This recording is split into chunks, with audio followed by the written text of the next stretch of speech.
Social മീഡിയയിൽ വൈറലായ ആ ഒരു വീഡിയോയെക്കുറിച്ചാണ് ഇപ്പോൾ നാം ചർച്ച ചെയ്യുന്നത്. ഇങ്ങനെ അലറി വിളിക്കാതെ വായടയ്ക്ക് പ്രസവമുറിയിൽ മരുമകളെ പരിഹസിക്കുന്ന അമ്മായിയമ്മ. വീഡിയോ വൈറലായതോടെ വിമർശനങ്ങളുടെ കുത്തൊഴുക്ക്. ആശുപത്രിയിലെ ലേബർ റൂമിൽ പ്രസവത്തിനായുള്ള ഒരുക്കങ്ങൾക്കിടെ മരുമകളെ അമ്മായിയമ്മ കളിയാക്കുകയും ശകാരിക്കുകയും ചെയ്യുന്നതിന്റെ വീഡിയോ സമൂഹ മാധ്യമങ്ങളിൽ വൈറലായിക്കൊണ്ടിരിക്കുകയാണ്. സങ്കീർണതകൾ കാരണം സിസേറിയൻ പരിഗണിക്കുമ്പോഴും യുവതി സ്വാഭാവിക പ്രസവത്തിന് തയ്യാറാകണമെന്ന് നിർബന്ധിച്ചുകൊണ്ടാണ് അമ്മായിയമ്മ മരുമകളോട് രോഷാകുലയായത്. വേദനയെടുത്ത് കരഞ്ഞ മരുമകളെ അമ്മായിയമ്മ പരിഹസിക്കുന്നതും ഗൈനക്കോളജിസ്റ്റ് പങ്കുവച്ച വീഡിയോയിൽ വ്യക്തമായി കാണാം. പ്രയാഗ്രാജിലെ ഒരു ആശുപത്രിയിലാണ് ഈ സംഭവം. പ്രസവത്തിനായി വാരണാസിയിൽ നിന്നാണ് കുടുംബം ഇവിടെ എത്തിയത്. വായടയ്ക്ക്, ഇല്ലെങ്കിൽ ഞാൻ നിന്റെ വായ അടപ്പിക്കും, ഇങ്ങനെ കരഞ്ഞാൽ നീ എങ്ങനെ അമ്മയാകും എന്ന് അമ്മായിയമ്മ പറയുന്നതും ഭർത്താവ് ഉൾപ്പെടെയുള്ള കുടുംബാംഗങ്ങൾ അവരെ സമാധാനിപ്പിക്കാൻ ശ്രമിക്കുന്നതും വീഡിയോയിൽ നമുക്ക് കാണാനാവുന്നതാണ്. വേദന സഹിക്കാതെ മരുമകൾ തന്റെ കൈയിൽ പിടിച്ചപ്പോൾ കൈവിടാൻ ആവശ്യപ്പെട്ടുകൊണ്ട് അമ്മായിയമ്മ അതിലും എതിർപ്പ് പ്രകടിപ്പിക്കുന്നുണ്ട്.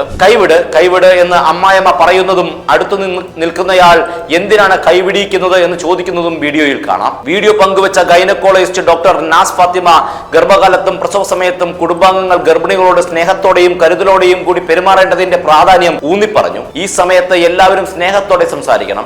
ഡോക്ടർ ഇൻസ്റ്റാഗ്രാമിൽ ഇങ്ങനെയാണ് കുറിച്ചത്. എന്തു തന്നെയായാലും ആ വീഡിയോയ്ക്ക് സ്വാഭാവികമായും നാനാഭാഗത്തു നിന്നും വിമർശനങ്ങളാണ് ഉയരുന്നത്. അമ്മായിയമ്മയുടെ പെരുമാറ്റത്തെക്കുറിച്ച് വിമർശനങ്ങളാണ് സോഷ്യൽ മീഡിയയിൽ ഉയരുന്നത്.